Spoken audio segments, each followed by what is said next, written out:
Welcome to another episode of the 100% podcast with me, your host, Harry Purdy. Today's episode has a slight twist on it. This is the London Marathon review on the 100% podcast, and I've welcomed back a very special guest. She's not new to the show, but she is an online coach. She is a marathon runner. She's a hybrid athlete. Let's welcome back Hannah Rowbottom. Welcome to the show again, girl. Hello, it's great to be back. I'm excited to have a good old chat about this because I feel like this is something we could have gone on about for hours last time. We did say when we finished the previous episode that we felt like we missed a lot, especially Yeah. on the running front. So today, I thought, you know what? We've both got over the finish line. We both have these around our necks. So let's do a nice little review of the London Marathon and running in general, shall we? Yeah. I'll tell you what though. I said to you before we started recording, I still look at it like because I've kept it here every time now, and I look at it and I'm like, it really makes me like madly proud. I think it's because I went through more stress, body stress, and was so fucked at the end of the London Marathon, mentally and physically, with the cramps that I suffered, that it made going over the line more of a feeling. Whereas with the ultra, yeah, it was further, but I got cramp. Of course, I got cramp. I'm Harry Purdy. It's just what I do.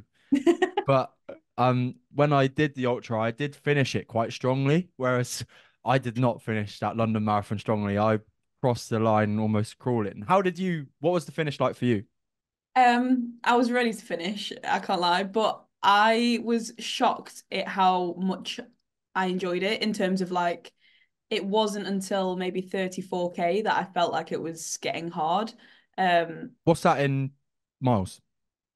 oh God, what will that be like 22 miles, Yeah, maybe something like that. So it was at that point I was like, okay, now I'm starting to feel the fact I'm running a marathon. But like up to there, like I don't know if it was the crowd, the adrenaline, probably like all of the above, but I was breezing through. Like my fueling strategy was on point. I was running with a friend for the majority of it, which was great because obviously then you've got the moral support there. The crowd was obviously fantastic, like the entertainment all around, like everyone screaming for you, the bands that were playing. I was just loving life. And then it got to maybe like, yeah, that 34K mark. I thought, okay. And that was only because I decided I had a little bit of a tangent, but I had no real time goal. In my head, I was just like, oh, I mean, I'd like a sub 5 hour, but I didn't think that was going to be difficult to get from like my training. I thought I should be no problem. Don't really need to breezy. think Yeah. about it. Looked at my watch and I was like, I'm breezing this a little bit too much. I actually need to push on if I want to get a sub 5 hour marathon. So I did. But obviously that meant like the pace had to be consistent for the rest of it. Like there could be no slacking, like no time to stop and walk, no time to like go have a drink or like go to the toilet, nothing. Like I had to push on. And then it was then that I was like, okay, this is a little bit difficult now, but I enjoyed it nonetheless. It was great. I got a story now. So that was, I think, the biggest mistake I made stopping for a wee. And the reason I did was I didn't overly hydrate in the morning. I took one of my 1,500 mg tabs, Yeah. salt tabs, which was supposed to stop me getting cramp. I drank a vitamin C hydration bottle as well, and that was it.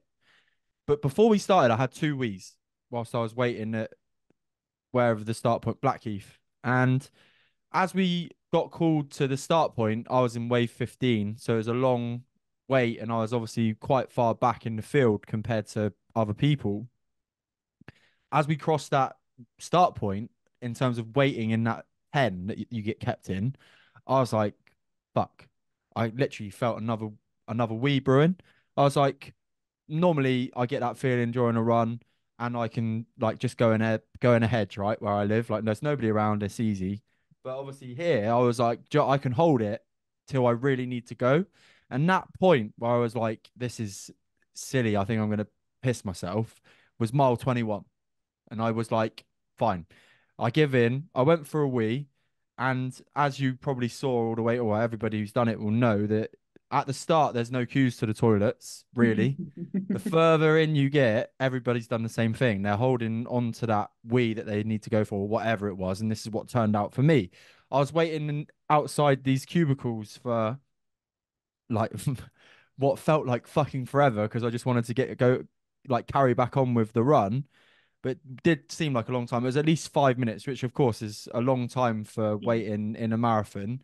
And eventually, this cubicle opens up. This woman walks out with this. I'm not going to describe her in depth, just in case she listens. The chance of this are really, really slim. But she's wearing an Argentinian running vest, and she just looked at me, shook her head. I was like, "That's weird." I was like, and I walked in, and basically, Han, there was shit everywhere.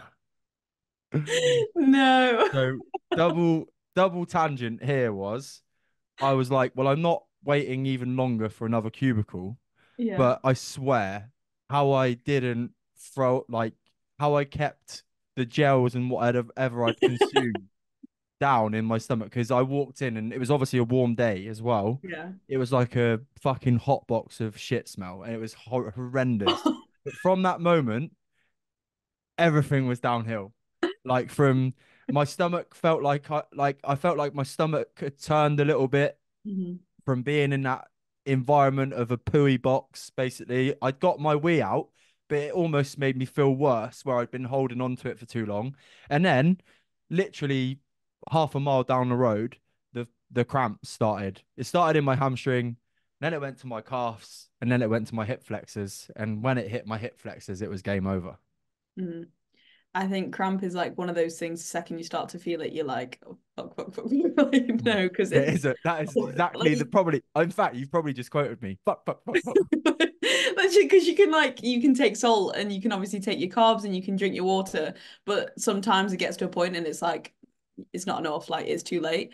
Mm. And if it catches you, yeah, it's rough. I did have a little bit. I was pretty good on that front, but it was when it's sort of that last push. My quad, only one quad was starting to seize up a little bit, and I thought, no, you're not seizing up now. Yeah. You're not doing that. I did have to like sort of come out to the side just to like try and stretch it off temporarily, which helped, but I didn't I was too close to not hitting sub 5. I just had to carry on because I thought if I stop for the sake of this quad, like I'm gonna be absolutely livid if it's like 5:01. So Question then: Would you have finished disappointed if you didn't? If you wouldn't have got sub 5? I think that's hard to say because like at the end of the day, you've still done a marathon. Like if I'd have just missed it, it wouldn't have been the end of the world as well because I didn't really have a time goal in mind. But I think knowing my character, knowing that like even though I didn't really have a time goal, I still subconsciously wanted that. Not that it meant anything really, but I thought knowing how much easier the London marathon is compared to the Leeds one, and we did that one in like 5:06, I think. That was hard. I would have been like, what the hell? Mm. How did you not, knock minutes off that? Um, Especially like with the gradient of it, like it's so much flatter. And I'm used to running in hills from what like living in the Peak District. So I think that's part of the reason why I was enjoying the most of the race so much because I was like, well, normally I'm dying by now, like on some sort of a Yeah. hill. Yeah, it is a lovely. The start is lovely as well, right? The It's first lovely. 5K, it's just what Yeah. you're like, wow, It's like this great though is. because you can really find a rhythm. Yeah, I did that, and the reason I asked that was because I shook it off quite quickly, but I did have that sense of like frustration towards my body, not myself, because I literally gave everything on the day. Like I didn't feel like I if I could have ran faster and moved faster for that last 5 miles, I would have. I Yeah. just couldn't. There was a moment. There's that mini before you get to the embankment. There's that like underpass. It's Hmm. quite long, Yeah. and I got cramp real severely in my calves in there. And I remember like getting to the wall and getting into calf stretch and then switching between sides. But every time I'd let off on one leg, it would just come back. I must have been under there for 2 or 3 minutes. And when you look at my time of 4:35 and my dream goal was to be sub 4 hours 30 minutes, it was hard to swallow that. Like just of course again like crossing that finish line, it's just a feeling that you can't really Yeah. explain, and you kind of like relive those moments. And one little memory I've got is I was obviously trying to like soak up as much energy as I possibly could finishing it. There was that little stand, wasn't there, on the side as you ran in? Oh yeah. Yeah, and I was like just waving at people to see if they'd react to me because I needed all of the energy I could get when I got in. But Jesus Christ, it was hard work. But if I could do it again, I 1,000,000% would. Oh, Oh, 1,000,000%. 100%. It's a fantastic race. Like it Mm. was so enjoyable and the energy was great. And I think if anyone gets the opportunity to do it, like 100% do it. And it doesn't matter what ability you are. Like there were people walking it. Did you see them? There was people like fully like brisk walking, don't get me wrong, but they were Yeah. walking it. And it's like it's really I think that's what was really nice about it actually. It just highlighted that you could be any ability. Like it didn't matter what sort of level of fitness you were at or what your background was or anything like that. Like you can do it if you want to do it. Yeah. I saw a guy running with a broken arm. Like he Oh, had a wow. full arm in a cast and everything. I thought, fair play to the guy, he's not stopping it. But there was disabled people doing it. There was literally people with I love reading. I don't know if you had a chance to do this or if you like super focused on your pace. But when you're watching the runners go and a lot of them are obviously doing it for charity and then they have the stories of the people Oh that yeah, I they're did. running It for. was a few times. Some of the messages I'd get, like I'd be running with goosebumps because it Yeah. would be kind of things for my wife or my husband or my mum, like, and you just the motivation for them on the day. Like Yeah. I did it for nothing really, apart from sense of achievement and putting myself outside of my comfort zone. But I say for nothing. That's like quite an extreme thing to say. I did it for the incredible experience. I loved every Yeah. minute. But when you've got that cause that you're doing it for as Yeah. well, and you're carrying that round with you, and the people that obviously even I wasn't doing it for a charity as such. I was linked to mine, but all of the sponsorship and that was done.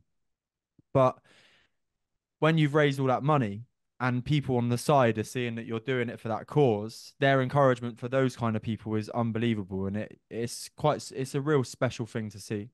Absolutely. It's just yeah, it feels I don't know even how to describe it. Like when you're reading it, it just fills your heart like on a whole Mm, other level. It brings a whole new meaning to the race.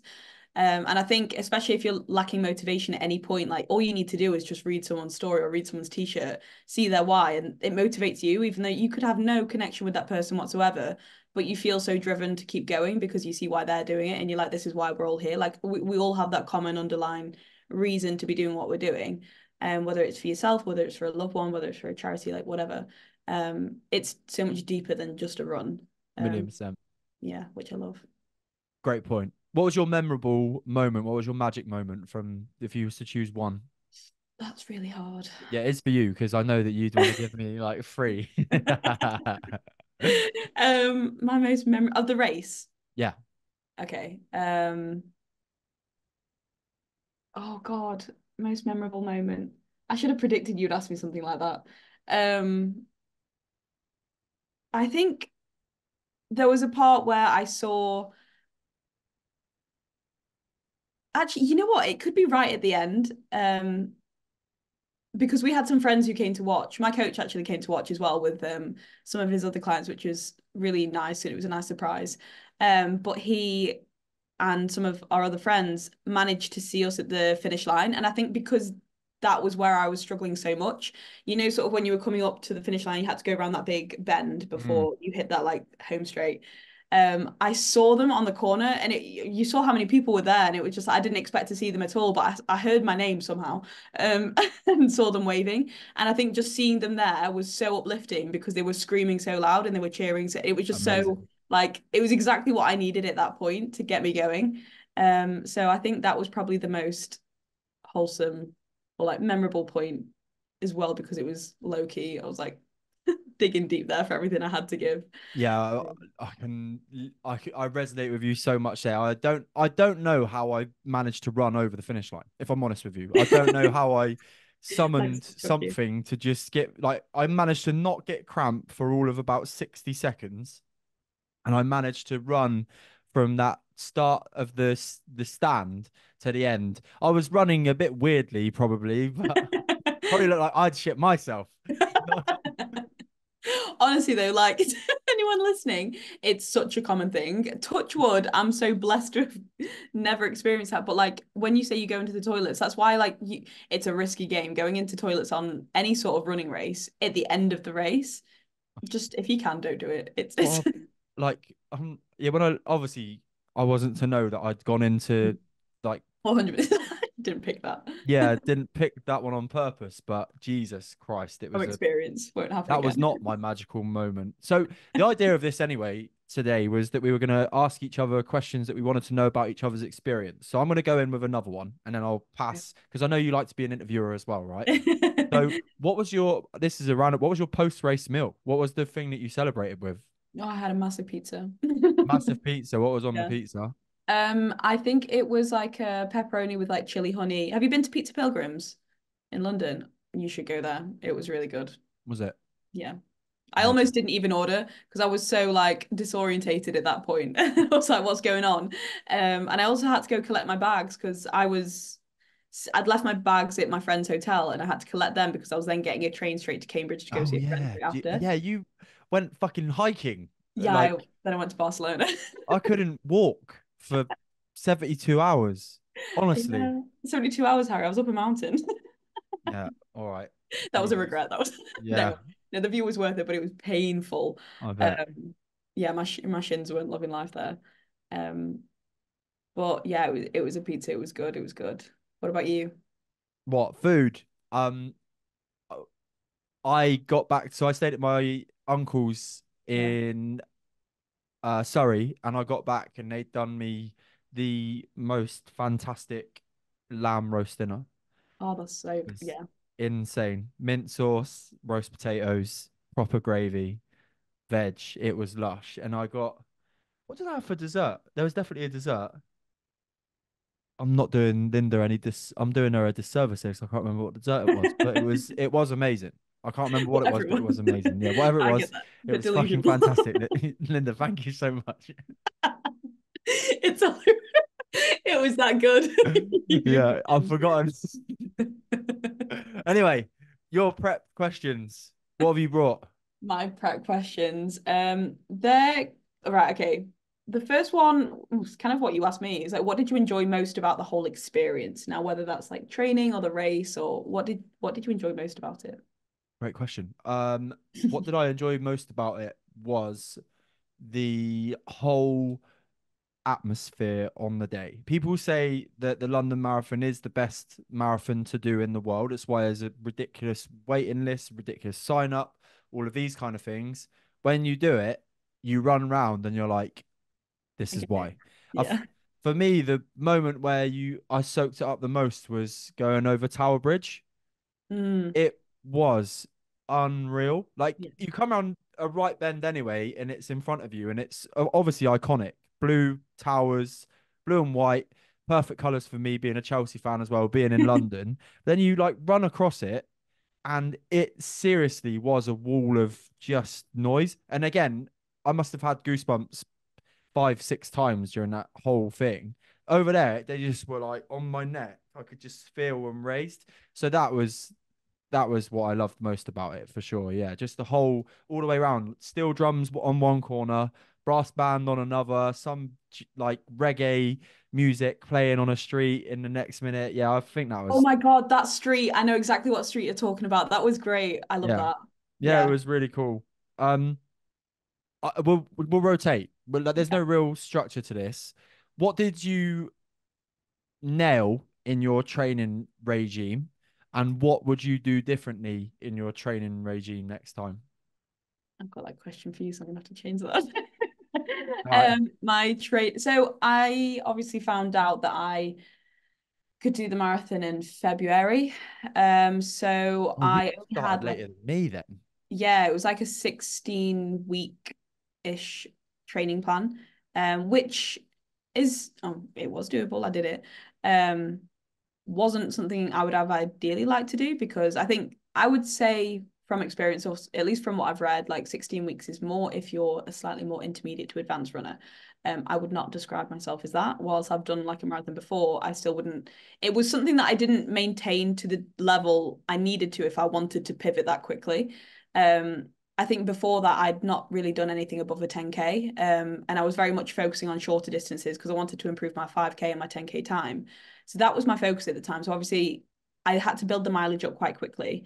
Um, which it went well because I still managed to balance it like 3 days a week, 3 runs a week. the structure was there and I enjoyed it. But if I was to do that differently again, I'd ideally do it over a longer period of time. But obviously that wasn't really a choice this time round. Did you see what I did well as well?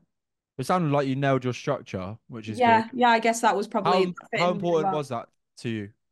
How important? Mm, Very, because I didn't want to let my powerlifting go. So I had to make sure I could balance the fatigue well, make sure I could fit it around life, because hybrid, obviously it was hybrid. still, yeah, I mean, you'll get this as well, like you'll still on top of like you want to balance your powerlifting, you want to get strong, you want to get faster, or you want to at least be able to endure the run.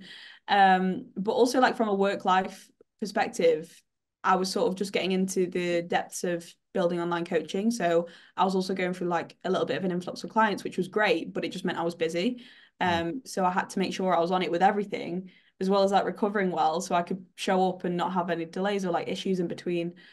So I could still, not be a complete hermit. Is like I could still socialize with family and friends and show up to my job and everything in between. So yeah, getting that structure and balance was key, and I felt like I did it well. I'm real. Over to you. Well, okay. My question then: what did you find most difficult about the experience?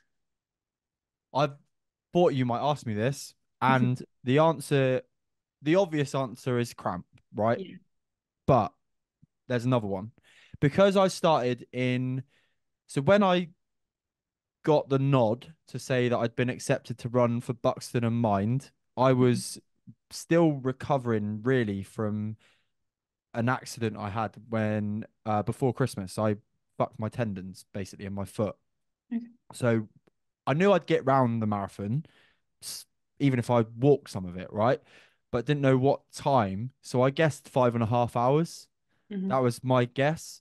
And with that estimate time that you have to submit, you then get put into your wave, which then essentially, without being disrespectful to anybody, puts you in pens with slower people. Hmm. And of course, the people that have started in front of me on the day. So essentially, I went from thinking I was going to run it in 5.5 to then my dream goal being sub 4.5. So I was running that marathon at an hour's quicker pace than People around. thousands of people in front of me. And that made me have to basically be on dodge duty for the first 13 miles of the marathon. And I'm not saying no, in fact, I am saying that had a factor in me getting cramp because I was doing movements and shuttle is like agility movements during this marathon that I really didn't need to do in terms of sustaining energy. I was doing things that jumping up curbs, jumping down curbs, dodging poles, dodging people, skipping in between people, and that definitely sucked more out of me than what I would give myself credit for on the day. Mhm. Looking back on it, I know that that had an impact. So next time, hopefully, touch wood, I get to do it again one time. Well, who knows how old I'll be, but if in the next 5 years, I'll be saying I'm going to do it in this time and hopefully be running it with people that are running at my pace. Mhm. That is what I found most difficult was the sheer amount of people that were just, again, without sounding rude, they are just in your way. Mhm. Because over 26.2 miles, the last thing you want to be. My watch said 27.6 at the end Yeah. as well. I was going to say So, there was a lot of I don't know if you saw that, but I know when they were talking on the TV, they were saying about how people were doing way more than the distance. And it was because they were weaving in and out of mm, people. And I think I didn't appreciate how not bad, but like how busy it was going to be because everyone knows it was like what 50 odd thousand people running that race. It was going to be busy, but I didn't anticipate how awkward, like how much of an impact that was going to have on everybody's race, especially like when you start, they merged as well. oh, The shit. waves. Vibes. Whoa, yeah. The Yeah. roads. Yeah. The Which roads, was, basically, what Hannah's saying there is the roads went narrow, right? The yeah. the the path we were running on went narrow, and it almost leads to a bit of a. Well, it's like when you're on a dual carriageway, and Hmm. it goes to one lane, Yeah. the filter lane, and it just doesn't really work. Everybody has to slow down. Yeah, and that's yeah, And it really frustrating. it throws you off as well because especially if you're getting momentum there and you just have to stop like because at some point you did have to just stop and walk because people it was traffic like there was no you couldn't get a run especially if there were people walking in front of you you can't then be like come on run because Mm. they're walking it which is fine like completely there choice, but then obviously you get stuck behind them and then not ideal for you. But as well, like partway through, was it in like it might not have been that close. I can't remember what distance it was, but they merged like the red wave. I think I was in red wave and then like the Oh, blue yeah, I waves. remember that. Yeah, and which was, I mean, again, like I get they would have had to do that at some point, but the whole point of having those waves was because you're at different times. So then you are mixing like waves of slower people and waves of quicker people, which then throws everyone off again with their momentum. And I mean, I guess it works from both ends. Like the people who are running a little bit slower probably don't want to have people running around or feeling under pressure to do faster than they want to. But equally with the people that do want to run a little bit quicker or have a time goal in mind, don't want to get stuck behind people who are, I don't know, being a little bit slower. I Um, must have said, sorry, mate. Or sorry about that 1,000 times. like, sorry. Yeah. Sorry about that. Sorry. Sorry. Do you mind if I just, sorry. Yeah. Like, Excuse me, sorry. yeah, You're doing really well, but excuse me. it wasn't like that for sure. For sure. Whose question is it now? Mine. um, Yeah. yeah. I said, what do you find most difficult? Yeah. What was your fuel on the day? Why did you find it beneficial? Okay, so I had they don't sponsor me, but wish they did. Velo Forte is a brand that had actually reached out to me during my it wasn't even during my last marathon, it was after that. So it was when I was sort of getting back into running but focusing on shorter distances again. They're a relatively new supplement brand that do gels, energy chews, bars, like that sort of thing. But they're so much nice. I mean, I used to have the SIS ones. Is it Yeah, sports and science. sports and science? Yeah, which are fine, but they're. Science and sport. So I was going to say, is it science and sports or sports and science? It's one of the that one. I Everyone knows said what that that so brand confidently as well. I was like, sports and science. is. Do you know what I actually think it is? I'm gonna Google it. You can Google it because I can't remember which way it is around. But anyway, I used to use them and those gels were fine, but like if anyone's had them, you'll know the texture's like, what is it? Science and sport. It's a spot. The consistency is quite thick, and when you've got a fragile stomach, which you do sometimes have at some point in the race, you don't want to have to stomach that.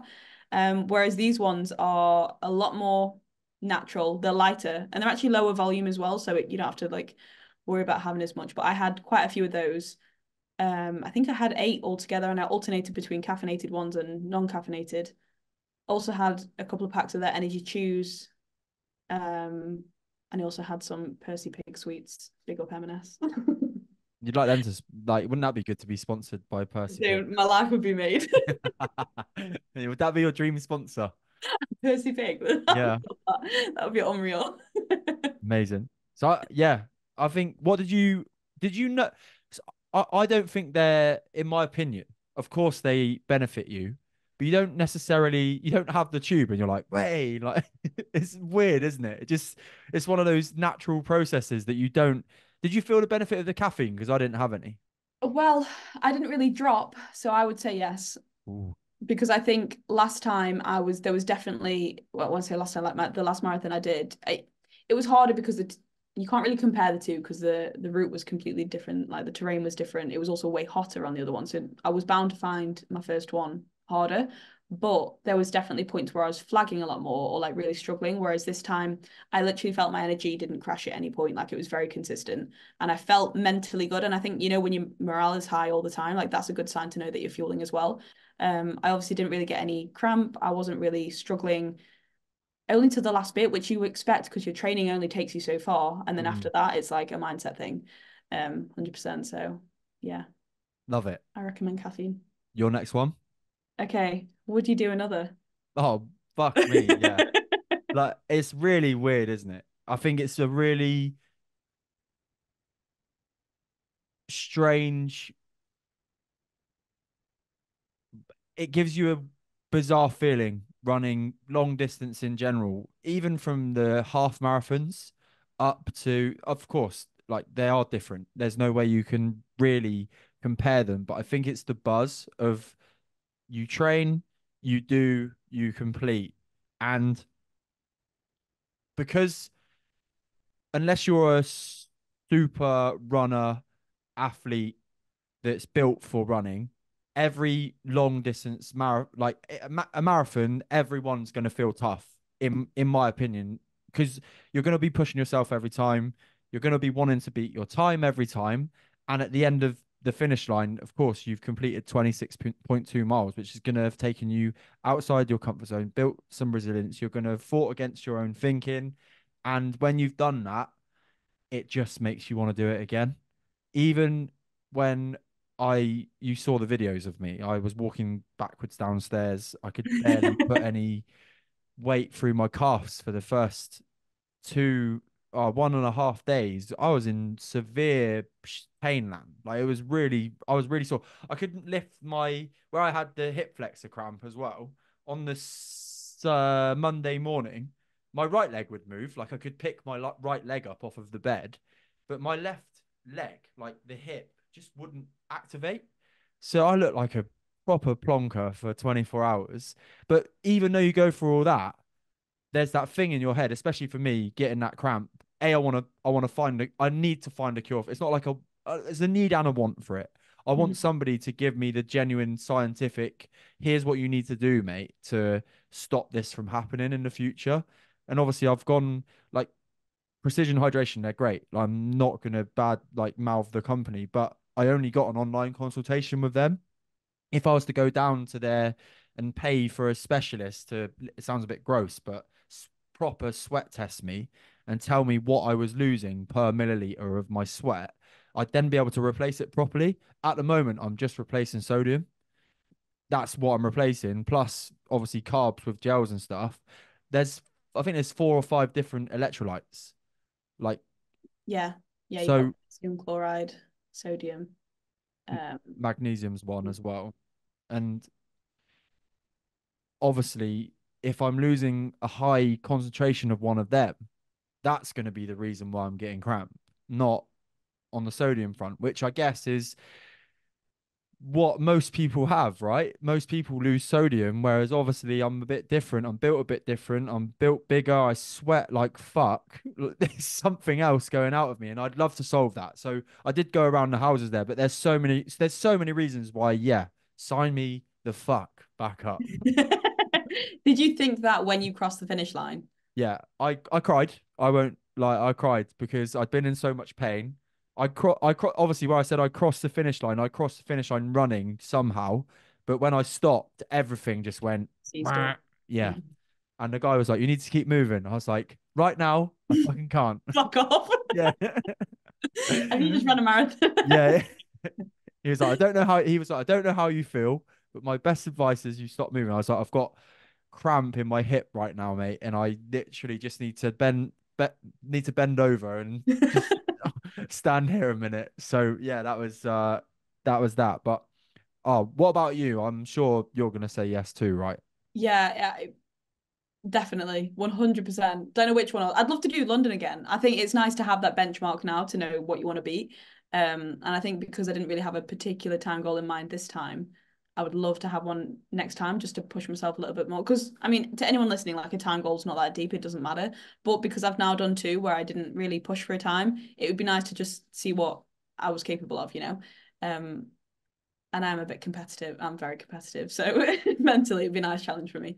But yeah, I would do others. Like I'd love to do completely different ones, like random ones. I mean, getting onto the world majors is insane. It's hard though because the demand's so high and the level, the ability is so high. Like you have to. I mean, for Boston, what is it? Is it three? Is it Free three something, isn't 30 it? Yeah, or it's sub crazy. three? Yeah, it's super fast. That could be a dream, but I won't hold my breath for that one. But other ones, 100%. Like I passed the finish line, I was like, oh, let's do I'd another. be intrigued to obviously there's potentially some limiting belief behind this thought and next kind of point from maybe both of us is Mhm. I'd be intrigued to know whether we could physically do that whilst training strength as well. I think there's a limit to what you can achieve. But I don't want to be that person that's like putting barriers ahead of me because I maybe if you was to have the right training plan, Mhm. but wow, you would be burning the candle at both ends if you were training for that speed as well. Yeah, I think this is exactly what I've thought of recently, actually, because I'm like, am I using my slower running, or am I using my powerlifting as an excuse for my slower running, or is that just like a limiting belief, as you said? But then I'm thinking, you can't ignore it. Like you do, I've noticed like a ridiculous shift in my powerlifting already since not endurance training. So like, obviously my running volume has decreased massively. Um, and I'm already seeing like my strength go back up and up and up. So you can't say the fatigue doesn't have a massive impact. And on both things, like obviously it'll impact your running as well because you can't go all out on that because you need to save something for the lifting. So I think it's a whole like discipline in itself.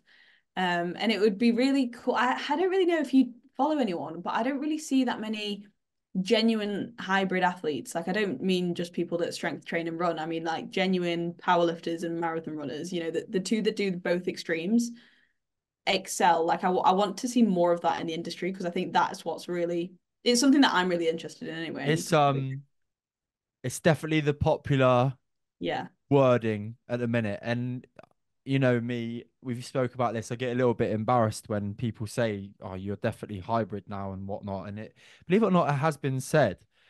And I'm like, "Oh, nah, nah, nah." But you saw how close I was to that 225. Yeah, Like it 100%. was, and if I wouldn't have ran a 13-mile training run the day before, I think personally that lift locks out. So there, I've got some form of evidence as to did I recover properly and did it affect my lifting? Mhm. The answers were probably no to the first question. Did I recover properly, or did I recover effectively after that 13-mile training run at the weekend before I did my deadlift RP, my deadlift 1RM testing? But Mhm. then the second question to that is, could I have locked my hips out if I didn't have a half marathon fatigue in my hamstrings and my glutes and my hips? Very good. Probably. So, I mean, I think that maybe answers itself for me, but then there are so many factors to it. So, the person you need to follow if you want to see somebody doing ridiculous shit is Fergus Crawley. Okay, cool. Because that's He someone did. like I think as well, like I don't even care about the term hybrid. Like people, it's such a trend at the moment, which is what we were saying. But in my opinion, it's just the complete athlete. I think someone that can lift super heavy, that can run really far, and as well, I think like who can undergo intense sort of like metabolic conditioning as well is another area that I think people shouldn't neglect. But like if you're able to do all of those to a high standard, like to me, that is what's incredibly inspirational as like a full-rounded athlete. Call that hybrid, call that concurrent, call that well-rounded. I don't give a shit, but The definition isn't even that extreme. no. It just means that you are part of training two different disciplines at one time. That is essentially what the definition of being hybrid is. Yeah, Of it's like course, training concurrently with two different disciplines that yeah, don't necessarily lend themselves to improving one another. 100%. So really, we are. And as Mm. like you say, as much as it's the in word, the Yeah, trend word, you it's hate saying the it because you're like, oh, we're not doing it for a yeah, trend, yeah, but yeah. But really, when you look at the actual definition, there's yeah. no way away from the fact that you and I are both training and have competed recently in hybrid forms of train. Oh, well, you are going to be competing in a powerlifting competition soon, and I didn't compete. I just pushed, right, Yeah, I mean it's the pushed same thing. myself to the Yeah. top. So, yeah, no, it's amazing. But yeah, Fergus Crawley going for. I'll send you his thing. He's insane. I'd love to get him on the show. Like he would blow my mind. He's incredible. But he did a 250K ultra Oh, that's so over 2 days and pulled a 250 dead, did something like he? that. Maybe yeah, £300, something silly. That's insane. Yeah, or £500, £500 dead, 250 kilometer ultra If he ever in. listens to this, he's gonna be like, don't undersell me. It's like Yeah, yeah. Sorry, get my Fergus. deadlift Sorry, right. mate. Yeah. But yeah, he's the guy, in my opinion, that is doing it properly. And I believe he ran a 18-minute 5K as well. So That's insane. Yeah, I think as well, I don't know if you found this though, but I was really guilty of comparing myself to others, whether that be running or lifting in the two separate disciplines. And I'd be like, oh, they're way faster than me or they're way stronger than me. Like, how is that the case? And then I had no one really to compare myself to who was doing both. And it's like, I guess then you just have to be content with being your own league.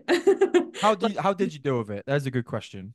The listeners will be intrigued, Hannah. How did you deal with the comparison frame? Because I did a I post on this recently, and it's really something that I'm starting to notice creep back up in clients I've spoken to, Mhm. prospective clients, people that I just speak to on a day-to-day basis about even, and I know this, I even get a bit of imposter syndrome with it because people are like, how do you do it? Like, how did you do it? How did you do it? You're over here and I'm here. My mate won't even mind me saying, but I went for a 5K. I did a park run with him last week, and I was going to pace him, and after a mile and a half, it just it turned out that obviously where my base level fitness is for running now was way different to what his was. So I just like he just said, "Go on, mate, go and do whatever you want to do," and and then it leads to that conversation afterwards of like, how do you get there, blah blah blah. But I think it's so important to stay in your own lane. Mm. I'm not taking the light away from you here. I'm going to let you No, go answer, for it. but Yeah. I think it's really important to stay in your own lane and find the balance between comparing against other people in a healthy manner in terms of, yeah, it's good to see what other people are doing. I think it can inspire, but as soon as you start doing it in a level of I do the podcast comparison, right? What is the point of me comparing me and my listeners compared to Joe Rogan? Like it literally is would be silly. But if I was to compare myself to somebody with similar amounts of followers to me on Instagram who's got a podcast and their downloads and how many episodes they've done, that's a good way to compare because I'm probably way out and I'm in the high brackets of percentages now with the amount of episodes I've recorded. So that's a good way to do it. But is my content as good as theirs? That's, like you need to be doing it in a real clever way. So what helped you with the comparison frame? I think I was going to definitely hone in on both things you just said then. Number one Sorry being about the that. fact, no, it's fine. I mean, it just shows that it's we obviously think very similarly. It works though because it didn't get me down. Like don't get me wrong, there's moments where I'm like, oh, wish I was faster or wish I was stronger. But at no point did I let that really did I dwell on that fact so much that it ruined the experience for me. Because I think that's you have to recognize, like the quote goes, like comparison is the thief of joy, and it really is. Like the second you start to dwell on something that's not serving you, it's going to take the fun out of it, and then if you lose sight of what you're enjoying about the process, the whole thing just goes downhill, and it's like, well, what's the point in any of it if you're not going to enjoy it? Mm, um and I think you do have to remember, like, you are your own league. Like, you only have to take it back to science. That you can do I don't know, in school when you would do experiments and everything, you couldn't compare two different experiments if the variables were completely different. It's irrelevant. Like, the data is completely invalid. Whatever you draw, like whatever conclusion you draw from that doesn't matter because the controlled variables weren't the same. It's the same like in anything in life that you can't, like, if I was to say, oh, London was so much easier than Leeds, you can't compare the two marathons. They're completely different races, they're completely different routes, they're completely different terrains, they're completely different. It was a whole different build up. My training was completely different. What I was doing then was completely different to what I was doing now. And it just wouldn't be fair for me to compare those two experiences. And again, you can say that in anything. Um, so I think the second you start to do that, you need to just give your head a wobble. Because I agree, healthy competition, or use it to your advantage and let that drive you and motivate you. But if you're someone who looks over at someone else and you think, actually, why aren't I as good as them? And you view that negatively. If you know you're that type of person, then don't even let that come into your like your what would you say? Your line of sight. Like, just don't put the blinkers on and just tunnel vision to your journey only, because the second yep. you start to get wrapped up in other people's worlds, you'll just start to spiral. Like, you have to be in control of your own head. And I think you do have to take a degree of responsibility for that. You can't just, be like, oh, woe is me. Why am I not quicker? Why am I not stronger? Like, come on, you're where you are. You can't change that. If you don't like it, then do something about it. If you are, then just keep going because you'll get there. Sorry, I Boom. feel like I could have gone on a rant with that. That was no, it was, I really enjoyed that. One more question from you, and I'm gonna wrap it up with a couple for you. Okay, well, one question was going to be, what would you do differently? But we kind of already touched on that. So I'm going to say, what would you say to someone considering starting their running journey or potentially signing up for a marathon? You. I would say if you're on the fence, there's probably one main reason why you're on the fence to signing up for something like that, and it's probably because you don't think you can do it. And the analogy that I'm using as part of my coaching and something that I've kind of created this little thought process around is that every belief that you have that you say that you can't do when it comes to your physical capabilities, 99% of the time, 99.9% of the time, is because you're not putting the work in to be able to achieve that thing that you said you was going to do, right? I can't go to the gym or I don't want to go to the gym. It's because you think that you can't do the things that you want to do in the gym. Whereas actually, if you just got the right coaching, got the right training, put the right prep in, ate the right foods, and went to the gym 10 times, that 11th time would be way easier. And you'd be thinking, oh shit, I've proven myself wrong. The same with signing up for a 10K, a half marathon, or a marathon. You think that you can't do the distance because you've never done it before. Where I was there before, right? The first run I ever did when I started my weight loss journey was 1 mile, and I couldn't run 1 mile. I didn't know at the time that I couldn't run 1 mile, but I tried to fucking run 1 mile and I didn't get there. And then I gave myself that base point. And then the next time I went for that run, I got a little bit closer. And the next time I got a little bit closer. And the analogy is it's a cellophane ceiling. Every time you put the work in towards a belief that you think you can't do or you think you might struggle with, you can eventually get to your ceiling and pop your head through. And then you go to the next one. And the comparison for me is the first time it was the 1 mile. Then it was, can I run I can't run a 5K, but I did it, popped my head through that one. Then it was, can I run a 10K? Signed up to my first 10K event, did the work, sort of trained properly, ran the 10K in over an hour, popped my head through that one. Next time around the 10K, it was because I wanted to do it in sub an hour. I did that. I did the work. I popped my head through the cellophane ceiling until you do the work to be able to get yourself to the point where you can rip through. Because it's easy when you do it, right? You climb that ladder, you put the work in, you get to the cellophane ceiling, you realize it's just fucking cellophane. You can pull through it and you can see through to the other side. That is what I would say to somebody who's wants to go and run, do something. It could be anything. I want to put that, like, I genuinely mean that. It could be anything. It could be starting a fucking podcast, becoming, like, taking up your dream job, taking on a degree, and you're saying that you're too old. You're not, you're too old. Yeah, of course you're too old if you don't start. Yeah. I think it's like a case of building up the evidence to prove that you can do stuff that you didn't think you could One and get, million percent. That's yeah. where confidence comes from. Hmm. And if you are somebody that says you're going to do something and you continually don't back that up with action, no wonder your confidence on that thing is on the floor. And whether that be losing weight, running, running distances, lifting weights, getting leaner, whatever your thing is, if you say you're going to do it, but you don't think you can, you only don't think you can because you've not put the work in yet. Yeah. Soon as you start putting that work in towards that goal, you'll start realizing that you're unlocking new doors or popping your head through cellophane ceilings, as I like to say. 100% love that. 100%. 100%. There Yeah. you go. I say that all the time now, and I have to remember that on your podcast, The which is podcast. literally called Yeah, that. that's good. It's great. Like, it's great branding. It's great branding. Not gonna lie. Well, do you know what? It wasn't even me. So quick caveat. Uh, Brilliant guy, Craig Gillespie owns a company called Total Brandits. I'm really fortunate that he's in the same mindset business coaching group that I'm in. Yeah. And I was then also really fortunate to be put in his accountability group. And I knew that my branding needed changing, and my we were just talking around using my initials as the main thing, Harry Purdy, HP. And he was like, and I was saying something along the lines of, I always say 100%. I always say it, no matter what. In no matter what interview it is, whether I'm talking to a pro, whether I'm talking to a coach, whether I'm talking to whoever, somehow or another, I just revert back to somebody would say something, I'd go, yeah, 100%.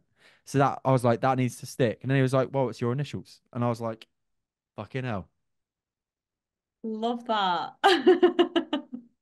Was that like a light bulb moment when he Oh, it said was it was huge. like, Yeah, yeah. So now it's the 100% program, 100% journal, 100% podcast, 100 days with Harry Purdy.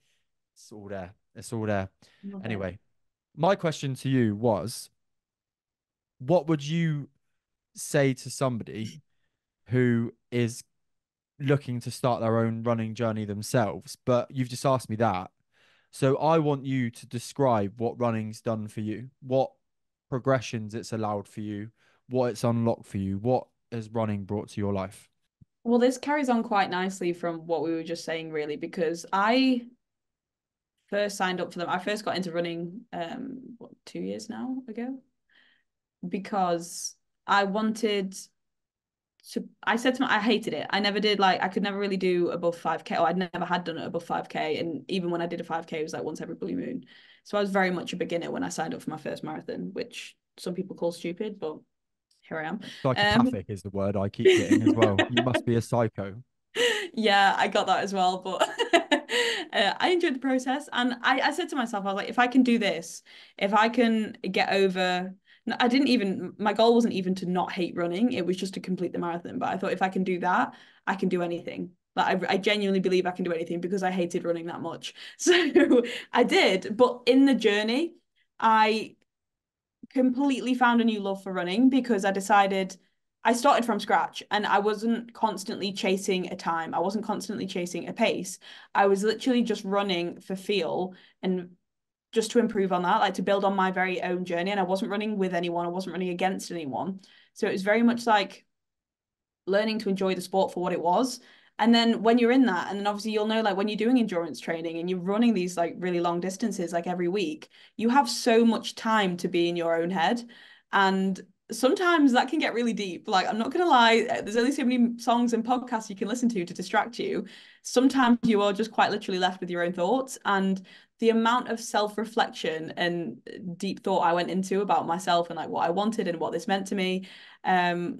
Without sounding like too cringy or anything, like it was really transformative. And I think there were so many like light bulb moments I'd have on those runs that I'd be like, why don't people talk about this more often? Or why do people think that you have to be X when you can really be Y? It's like running doesn't have to be the way. I don't even know if it's social media, but it's portrayed online. And it's like you don't have to be super athletic. You don't have to be a certain build. You don't have to be, really tall, lean, thin, like built like your classical runner. Um, you can do whatever it is you want to do. You just have to want to do it and put the work in. And I think that mentality then carries over to everything. So it's carried over into my work, into my personal life, into my relationships, into my friendships. Like everything, I have this crazy amount of confidence now. And they're like, Hannah, where did that come from? And I'm like, is it weird if I say I ran a marathon? Like I don't want that to be like a flex, but when I say that, it's because I was able to prove to myself that I could really do anything. And it's like I said before, I built that evidence to prove that if I put my mind to something, I can do it. And if I want something bad enough, I'll make it happen. So I now am able to take these risks in life or do these things that make me a little bit nervous or put me on my comfort zone because I know how much greatness there is to like there's so many rewards to reap essentially, like there's so much to gain from it. And I think if I'd have never done that, never pushed myself out of my comfort zone, I'd have never had this experience. And I think my whole life would look completely different for the sake of saying yes to a race. And I just think that's crazy. But it's like it wasn't that deep at the beginning. It was literally my friend egging me on. Like I said to her, I don't know if I said this on the last podcast, but she was saying how she'd signed up for a marathon and I was like, oh, that's insane. I'd love to be able to say I could do a marathon, but running's just not for me. And she turned around and said, well, that's what I said before I signed up for one. And I thought, that's the seed planted, consider it grown, let's go. So Yeah. literally text my coach that day and was like, what would you think if I signed up for a marathon? He was like, Hannah, yeah. honestly, you do. I genuinely, I promise you, I don't mean this patronizingly. I started my journey of like self development and speaking on the podcast three years ago. And I think, well, I know that working on myself and all the insights I have now have taken like some development to come to this kind of conclusion of where I am in life. And obviously, I'm still growing. Like nobody's the finished article, the same as you. But you started this journey way, way before me. I can only see the path going forward. You honestly dropped some banger insights on this show. It's the second time you've been on. It's been a pleasure. Again, we just have a laugh and really easy to get information and value out of each other, I think, when you come on. So I'm sure this won't be the last time I get you on the 100% podcast. I know that you may be traveling down south in the summer. So there's a seat opposite me with a mic that we can do a live episode, hopefully, as well, which would be really cool. That would We be can good. move on. But honestly, keep doing what you're doing, girl, because it's mega impressive. You're 23, yeah? Yeah. The insights you come out with for a 23-year-old, I fuck me. Like when I was 23, I didn't know half the shit you know. And I mean that. Like you are way, way ahead of the game and make sure you stay there because you're fucking killing it. Anyway, Thank you. let's biggin you up.